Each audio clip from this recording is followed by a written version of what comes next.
Everyone আসসালামু আলাইকুম। আশা করি সকলে ভালো আছেন। তো আজকে হচ্ছে আমাদের রিয়েক্ট নেটিভ অ্যাপ ডেভেলপমেন্ট সিরিজের প্রথম অ্যাপ বিল্ড করতে যাচ্ছি। তো এর জন্য আপনারা হচ্ছে একটা ফোল্ডার তৈরি করে নেবেন। তো আমি একটা অলরেডি ফোল্ডার নিয়েছি এখানে রিয়েক্ট নেটিভ অল অ্যাপ নামে। তো আপনারা একটা ফোল্ডার নিয়ে নেবেন এবং এই ফোল্ডারের মধ্যে আমার এক্সিস্টিং অ্যাপ দেখাচ্ছে। তো ফোল্ডার নেওয়ার পরে আপনারা চলে যাবেন ব্রাউজারে গিয়ে সার্চ করবেন রিয়েক্ট নেটিভ লিখে। তো রিয়েক্ট নেটিভ লিখে সার্চ করলে রিয়েক্ট নেটিভ ডট ডেভ নামে যে ওয়েবসাইটটা আছে সেই ওয়েবসাইটে আপনারা চলে যাবেন। আমি এখানে ক্লিক করে ওয়েবসাইটে চলে যাচ্ছে এখান থেকে। তো এখানে আসার পর বলতেছে যে React Native learn once a write anywhere. এখানে গেট স্টার্টে আপনারা ক্লিক করবেন। এখানে আসার পর আমাদের এখানে দুইটা অপশন আছে, হয় আমরা ফ্রেমওয়ার্ক চুজ করতে পারবো অথবা আমাদের যে কমিউনিটি ভার্সন আছে সেই কমিউনিটি ভার্সন দিয়ে আমরা অ্যাপ বিল্ড করতে পারবো। তো ফ্রেমওয়ার্ক এবং কমিউনিটি দুইটারই সুবিধা অসুবিধা আছে। তো পরবর্তী ভিডিও টিউটোরিয়ালে আমি এই দুইটারই আপনার কম্প্যারিজন করবো কোনটা আমাদের ইউজ করা উচিত এবং কোনটা ইউজ করা উচিত না। তো আজকে হচ্ছে আমি রিয়েক্ট নেটিভ সিএলআই দিয়ে কীভাবে আমাদের অ্যাপ বিল্ড করতে সেই প্রসেসটা আমি দেখিয়ে দিব। দেন পরবর্তী ভিডিও লেকচারগুলোতে আমি এক্সপো ইনস্টল করা শেখাবো বা এক্সপো দিয়ে কীভাবে অ্যাপ বিল্ড করতে হয় সেটা শেখাবো এবং পুরো সিরিজটা আমরা এক্সপোর উপর কাজ করবো। তো এখানে আসার পর আপনারা এখানে চলে যাবেন, নিচের দিকে দেখবেন দেখা আছে কন্টিনিউ উইথ এক্সপো এবং এখানে একটা অপশন আছে can I use react native without framework. আমরা এখান থেকে ক্লিক করবো। দেন নিচের দিকে চলে যাবো গেস্ট started without a framework. Then এখানে আসার পর বলতেছে যে ফ্রেমওয়ার্ক যদি আমরা উইদাউট ফ্রেমওয়ার্কে যাই সেক্ষেত্রে কোন কোন প্ল্যাটফর্ম এখানে সাপোর্ট করতেছে তার এখানে লিস্ট চলে আসছে এবং নিচের দিকে বলতেছে আমার যদি অলরেডি যদি রিয়েক্ট নেটিভ সিএলআই যদি ইনস্টল করা থাকে কমিউনিটি সিএলআই তাহলে সেটা আমরা আনইনস্টল করে আমরা এখানে এটা কপি করে নেব। কপি করার পর আমরা যে ফোল্ডারটা ইউজ করছি সেই ফোল্ডারে চলে যাব। এই ফোল্ডারে চলে আসলাম। দেন মাউসে রাইট ক্লিক করব, রাইট ক্লিক করে যে ওপেন ইন টার্মিনালে আমরা ক্লিক করব। তো আমাদের এক্সিস্টিং যে ইনস্টল করা আছে রিয়েক্ট নেটিভ সিএলআই, তো আমরা কমিউনিটি সিএলআইটা এখান থেকে আনইনস্টল করে দেবো ফার্স্টে। তো এখানে আনইনস্টল করে দিচ্ছি যাতে করে আমাদের নতুন ভার্সন যদি থাকে সেই ভার্সন যাতে কনফ্লিক্ট না করে। দেন হচ্ছে আমরা এখান থেকে অ্যাপ বিল্ড করবো। তো অ্যাপ বিল্ড করার জন্য নিচে যেটা আছে আমরা এই কমান্ডটা চুজ করবো, npx react native community CLI @latest দেন init awesome project। এখান থেকে এটা আমরা কপি করে নিলাম। দেন হচ্ছে এখানে আমরা পেস্ট করে দেবো। পেস্ট করবো এই যে অসম প্রজেক্ট আছে এখানে হচ্ছে আমাদের প্রজেক্টের নাম দিতে হবে। তো আমি চাচ্ছি আমাদের প্রজেক্টের নাম দিয়ে দিলাম রিয়েক্ট নেটিভ সিএলআই। দেন হচ্ছে আমি ইন্টারে ক্লিক করবো। এখন কিন্তু আপনার যে পিসিতে আছে সেই পিসিতে অবশ্যই কিন্তু নেট কানেকশন থাকতে হবে। এখন কিন্তু আমাদের পুরা রিয়েক্ট নেটিভ যে টেমপ্লেটটা আছে সেটা কিন্তু ডাউনলোড হবে এবং সেট আপ হবে। তো এর জন্য একটু সময় নেবে এবং এটা ডিপেন্ড করবে আপনার নেট স্পিডের উপর। আপনার নেট স্পিড যত ভালো হবে এটা তত দ্রুত সেট আপ হয়ে যাবে। তো আমার এটা সেট আপ হওয়ার পরে আমি এখানে আবার ভিডিওতে ব্যাক করতেছি। তো আমাদের এখানে কিন্তু আমাদের সেটআপটা কিন্তু হয়ে গেছে। তো আমি দেখতে পাচ্ছি সবকিছু ওকে।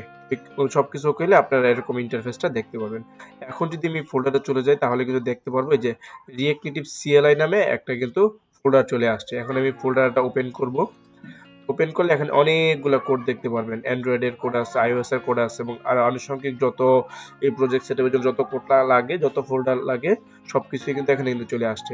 তো এখন হচ্ছে আমি এই কোড বেসটা আমার এখানে আসলো, এটা হচ্ছে আমি আমার যে বিএস কোড আছে বিএস কোড দিয়ে ওপেন করবো। তো ওই জন্য মাউসে রাইট ক্লিক করবেন, শো ওপেন উইথ, দেন এখানে যদি ওপেন উইথ বিএস কোড থাকে তাহলে বিএস কোডে ক্লিক করুন অথবা টার্মিনালে যদি আপনারা যান, টার্মিনালে যদি আসে আর কি আপনার টার্মিনালে কি করুন কোড লিখবেন, কোড পরে একটা ডট দিবেন, তাহলেই আমাদের এই ফোল্ডারটা বিএস কোডের মাধ্যমে ওপেন হয়ে যাবে। তোমার এখানে কিন্তু বিএস কোডে কিন্তু ওপেন হয়ে গেছে।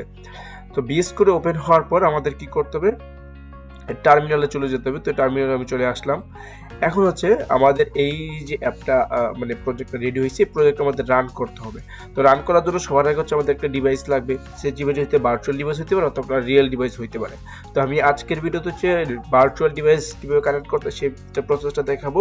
পরবর্তী ভিডিওতে আমাদের ফিজিক্যাল যে ডিভাইসগুলো থাকে বা আমরা যে মোবাইলগুলো ইউজ করি সেটা কীভাবে কানেক্ট করতে সেই প্রসেসটা আমি আপনাদের দেখাবো। এর জন্য হচ্ছে আমি অ্যান্ড্রয়েড স্টুডিও চলে যাচ্ছি, যেহেতু আমরা ভার্চুয়াল ডিভাইস সেট আপ করবো। অ্যান্ড্রয়েড স্টুডিও এখান থেকে ওপেন হচ্ছে, একটু সময় নেবে যেহেতু এটা একটা হেভি একটা সফটওয়্যার। এখানে হচ্ছে আমরা জাস্ট এখান থেকে ভার্চুয়াল ডিভাইসটা তৈরি করব। তো ভার্চুয়াল ডিভাইসে আমরা এই যে 3 ডট আইকনে ক্লিক করবো, দেন এই যে ভার্চুয়াল ডিভাইস ম্যানেজারে আমরা ক্লিক করবো এখানে। তো এখানে আসার পর হচ্ছে আমরা এই যে ক্রিয়েট ভার্চুয়াল ডিভাইসে ক্লিক করব। তারপর হচ্ছে আমাদের ভার্চুয়াল ডিভাইসের হাইট মানে উচ্চতা কত হবে সেটা আমরা চুজ করবো। তো আমি এখান থেকে এই যে 6.1 পিক্সেল 8a এটা চুজ করে নিলাম। হ্যাঁ, এটা চুজ করে নিলাম, দেন নেক্সটে ক্লিক করলাম। দেন হচ্ছে আমার এখান থেকে বিভিন্ন ইমেজেস আছে। তো আমার আপনাদের এখানে যদি ডাউনলোড করা না থাকে সেটা ডাউনলোড করে নেবেন। আমার এখানে অলরেডি একটা ডাউনলোড করা আছে, তো আমি এটাই ইউজ করব। আমি এখানে এটাই ইউজ করি, সেটা হচ্ছে গুগল অ্যান্ড্রয়েড 15 পর্যন্ত সাপোর্ট করতে পারে আর কি। আমি এখান থেকে নেক্সট ক্লিক করে দিচ্ছি। দেন হচ্ছে আমাদের নাম দিতে হবে ভার্চুয়াল ডিভাইসে। তো বাই ডিফল্ট একটা নাম সেট হয়ে থাকে, আপনারা চাইলে আপনার কাস্টম নাম দিতে পারেন। দেন হচ্ছে এখানে পোর্ট্রেট মোডে চাচ্ছেন আর ল্যান্ডস্কেপ মোডে চাচ্ছেন, সেটা সিলেক্ট করে দেন আপনার ফিনিশে ক্লিক করলে আপনার ভার্চুয়াল ডিভাইস তৈরি করা হয়ে যাবে।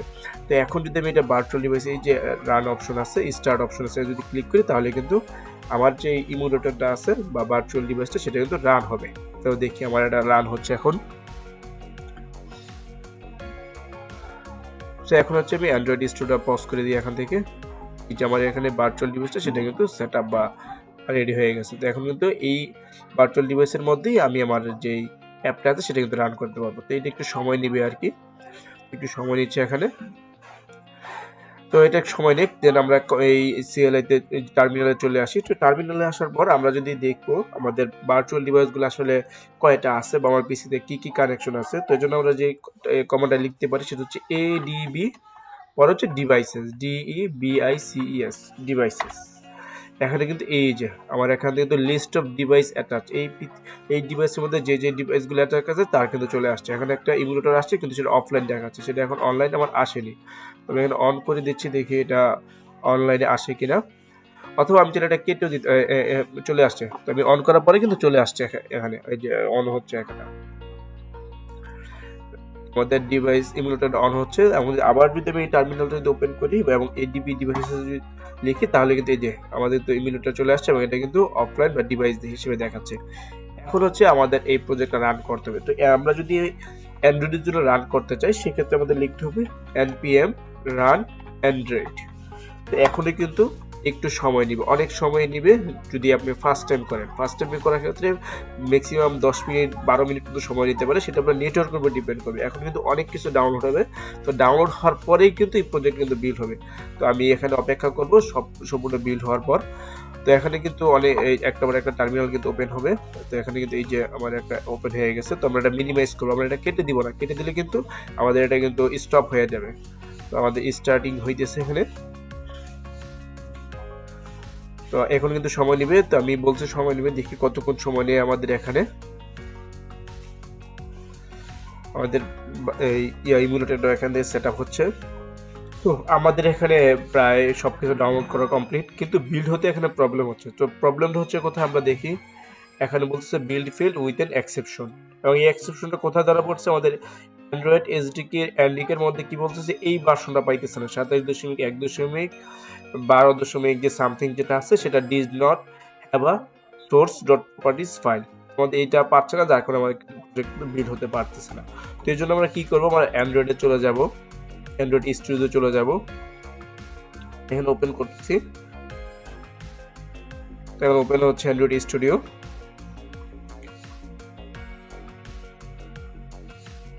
এখানে আসার পরে আমরা আবার 3 ডটে ক্লিক করব, দেন এখানে হচ্ছে আমরা এসডিকে ম্যানেজারে চলে যাব। এখন এসডিকে ম্যানেজার থেকে আমরা এসডিকে টুলসে চলে যাব।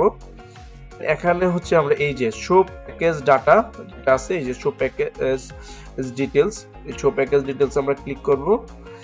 তারপর হচ্ছে আমরা নিচের দিকে চলে যাব এবং এনডিকেটা চুজ করব। এই যে নিচের দিকে যদি চলে যায়, এই যে এনডিকে কিন্তু চলে আসছে, যে এনডিকে সাইড বাই সাইড। এখান থেকে যে ভার্সন আমাদের চাইতেছে ওই ভার্সন আমরা চুজ করব। তো এখানে কত ভার্সন বলতেছে 27.1, দেন হচ্ছে সামথিং। তো আমরা যদি এখানে চলে যাই দেখি 27. এই যে একটা ভার্সন নিয়ে নিতেছে 27.1 সামথিং। তো আমরা এটা এখানে ক্লিক করব, ক্লিক করার পর এখন হচ্ছে এটা আমরা ইনস্টল করে নেব। অ্যাপ্লাইতে ক্লিক করব, দেন হচ্ছে আমরা ইনস্টল করব। এখানে এটার সাইজ হচ্ছে 445 MB। তো এটা ইনস্টল হোক, দেন ইনস্টল হওয়ার পরে আমরা আবার এখান থেকে আমাদের ভিডিওটা কন্টিনিউ করব।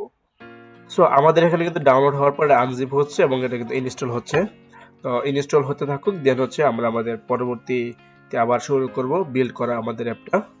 সো ফাইনালি কিন্তু আমাদের এখানে ডান চলে আসছে, মানে আমাদের ইনস্টল হয়ে গেছে। তো আমরা এখানে ফিনিশে ক্লিক করব, দেন ওকেতে ক্লিক করে আমরা আমাদের অ্যান্ড্রয়েড স্টুডিওতে বের হয়ে যাব। তাহলে আমরা এটা মিনিমাইজ করে রাখতে পারি। তো হচ্ছে আমরা চাইলে এখন আবার কি করতে পারি, আমাদের এই যে এটা ছিল সেটা আবার আমরা রান করব। সো আমি এখানে চলে যাচ্ছি এবং লিখতেছি npm run android। তো আশা করি এখন আমাদের ইনস্টল হওয়ার কথা, আমাদের যে অ্যাপটা আছে সেটা আমাদের ভার্চুয়াল ডিভাইসে। তো দেখি একটু সময় নিয়ে দেখি আমাদের কি হয়। আমাদের ইমুলেটর লঞ্চ হচ্ছে, সো আমার ইমুলেটর এখানে লঞ্চ হচ্ছে, এই যে আমার ইমুলেটর চলে আসছে, দেন বলতেছে আমার ইনস্টলিং দ্য অ্যাপ, আমার অ্যাপ লঞ্চ ইনস্টল হইতেছে আমার ইমুলেটরে। তো আমরা দেখি, এখানে অন করে দেই ইমুলেটরটা। সো আমরা নিচে যদি টার্মিনালে চলে আসি তাহলে দেখতে পাচ্ছি 0% ইনিশিয়ালাইজ, তো এটা 100% ইনিশিয়ালাইজ হবে, দেন হচ্ছে তারপর হচ্ছে ইনস্টল হবে, এর আগে কিন্তু ইনস্টল হবে না। তো এটা একটু সময় নেবে। তো এটা আমার ইনস্টল হয়ে গেলে আমি তারপরে ভিডিওতে ব্যাক করতেছি। তো আমার এখানে কিন্তু 100% কনফিগারেশন চলে আসছে, দেন হচ্ছে আরও কিছু ডাউনলোড হচ্ছে, ডিপেন্ডেন্সি ডাউনলোড হচ্ছে, রিজলভ হচ্ছে কিছু। সো আমার এখানে কিন্তু প্রায় 9 মিনিট সময় নিচ্ছে এবং 90% এক্সিকিউটিং হচ্ছে। 100% হওয়ার পরে আমাদের অ্যাপ আমাদের এখানে কিন্তু ইনস্টল হয়ে যাবে। তো আমরা ততক্ষণ পর্যন্ত অপেক্ষা করি। সো ফাইনালি আমার এখানে বিল্ড সাকসেসফুল হয়েছে এবং সেটা কিন্তু আমার যে ইমুলেটর আছে সেই ইমুলেটর কিন্তু লঞ্চ হচ্ছে।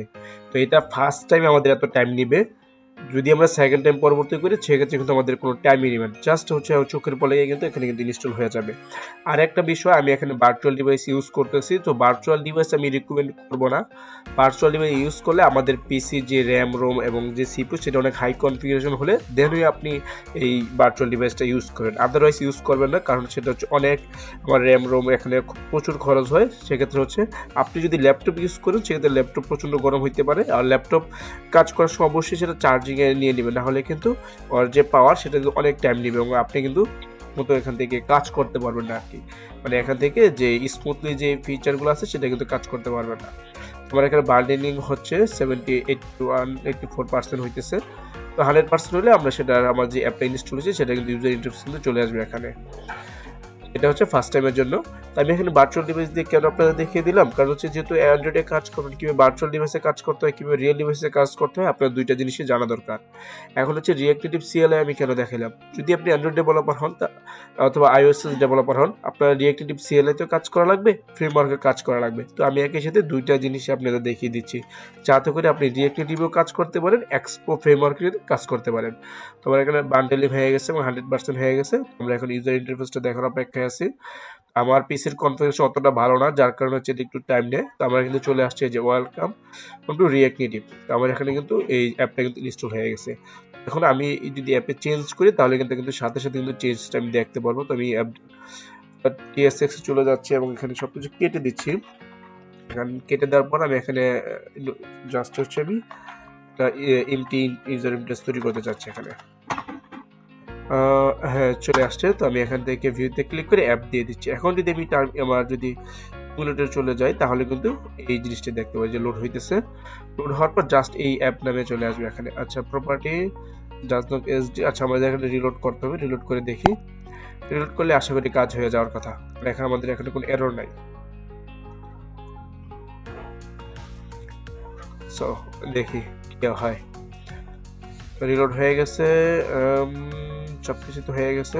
আমাদের এখানে কেন আসছে না, বলছিলাম যে ইমুলেটর একটু স্লো কাজ করে এবং যার কারণে কিন্তু প্রবলেমটা হচ্ছে, আদারওয়াইজ কিন্তু প্রবলেমটা হওয়ার কথা না। যে আমার অ্যাপটা কিন্তু ক্লোজ হয়ে গেছে, আমি অ্যাপটা আবার ওপেন করতেছি, দেখি আমাদের অ্যাপ লেখাটা চলে আসে কিনা। আমি কিন্তু এখানে অ্যাপ লিখছি, এই যে অ্যাপ, আমাদের কিন্তু অ্যাপটা ফার্স্টে দেখানোর কথা, কি অ্যাপ শো করে কিনা। আমাদের অ্যাপটা এখানে শো করতেছে না, আমাদের এখানে কোনো প্রবলেম নাই বা এরর নাই। আমরা হচ্ছে আবার, তো আমাদের কোনো প্রবলেম বা এরর নাই। তো আমরা এখানে দেখতে পাচ্ছি যে এই যে অ্যাপ কিন্তু চলে আসছে, মানে আমাদের কোড ঠিকই ছিল কিন্তু আমাদের ইমুলেটরটা স্লো কাজ করতেছে, যার কারণে কিন্তু আমরা কিন্তু এই আউটপুট একটু দেরিতে দেখতে পাচ্ছিলাম। তো আমি পরবর্তী লেকচার ভিডিওতে ইমুলেটর ইউজ করবো না, আমার যে রিয়েল ডিভাইস আছে সেই রিয়েল ডিভাইসটা আমি ইউজ করবো। তো রিয়েল ডিভাইসে আপনারা সবসময় ইউজ করবেন এবং এটা আমি প্রেফার করি। তো আমরা আজকে দেখে নিলাম কীভাবে হচ্ছে CLI সেট আপ করে আমাদের কাজগুলো করতে হয়।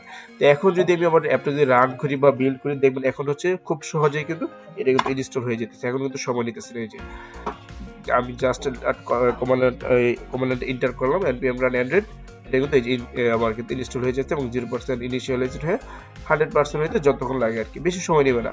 এই যে 50% হয়ে গেছে, এই যে 100%, মানে এখন কিন্তু চোখের পলকে যে সেটা কিন্তু আমার ইনস্টল হয়ে যাচ্ছে।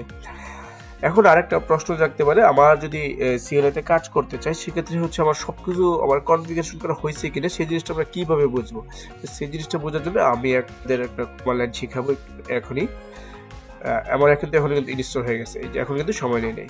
এখন কিন্তু জাস্ট হচ্ছে আপনার 1 মিনিটের মধ্যে সেটা কিন্তু ইনস্টল হয়ে গেছে। এখন আমাদের সবকিছু সেটআপ করা আছে কিনা সেই জিনিসটা দেখার জন্য আমাদের টাইপ করতে হবে npx react native তারপর হচ্ছে ডক্টর। সো ডক্টর লিখে আমরা এখন এন্টার করব। আমরা দেখি আমাদের এখানে আমাদের এই যে রিয়েক্ট নেটিভ সেটআপের জন্য যাবতীয় যা যা জিনিসপত্র দরকার সেগুলো সেটআপ আছে কিনা এখন কিন্তু চলে আসবে। আমাদের কিন্তু এখানে রানিং হয়েছে। তো দেখি আমাদের এখানে কোন জিনিসগুলো মিসিং আছে, কোন কোন জিনিসগুলো আমরা ইনস্টল করছি সবকিছু একটা কিন্তু চলে আসবে। আমাদের এখানে বলতেছে আমাদের নোড জেএসটা আছে, এই জন্য এখানে টিক মার্ক আসছে। যদি না থাকে সেক্ষেত্রে কিন্তু এখানে ক্রস চিহ্ন আসতো।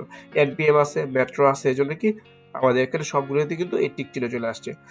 ডিবি যেটা বললাম যে ভার্চুয়াল ডিভাইস, জেডিকে ইনস্টল করছি আমরা, অ্যান্ড্রয়েড স্টুডিও করছি, অ্যান্ড্রয়েড হোম, অ্যান্ড্রয়েড এসডিকে সব কিছুতে কিন্তু আমার এখানে কিন্তু টিকমার্ক চলে আসছে। মানে আমার এখানে সব কিছু সেট আপ করা হয়ে গেছে। তো আপনারা যদি কোনো প্রবলেম ফেস করেন তখন আপনারা এই কমান্ড লাইনটা ইউজ করে দেখে নেবেন যে আপনাদের এখানে সব কিছু ইনস্টল করা বা সেট আপ করা আছে কিনা। যদি সেট আপ করা না থাকে তাহলে এখান থেকে দেখে আপনারা ওই জিনিসটা সেট আপ করে নেবেন। তো আজকের মতো ভিডিওটা এখানেই শেষ করছি। তো পরবর্তী ভিডিওগুলোতে আমি হচ্ছে এক্সপো দিয়ে কীভাবে সেট আপ এবং এক্সপো দিয়ে আমরা আমাদের ফার্স্ট যে অ্যাপ থাকবে সেই অ্যাপসটা বিল্ড করব। তো দেখা হবে পরবর্তী ভিডিওতে। ততক্ষণ সবাই ভালো থাকেন, সুস্থ থাকেন। আল্লাহ হাফেজ।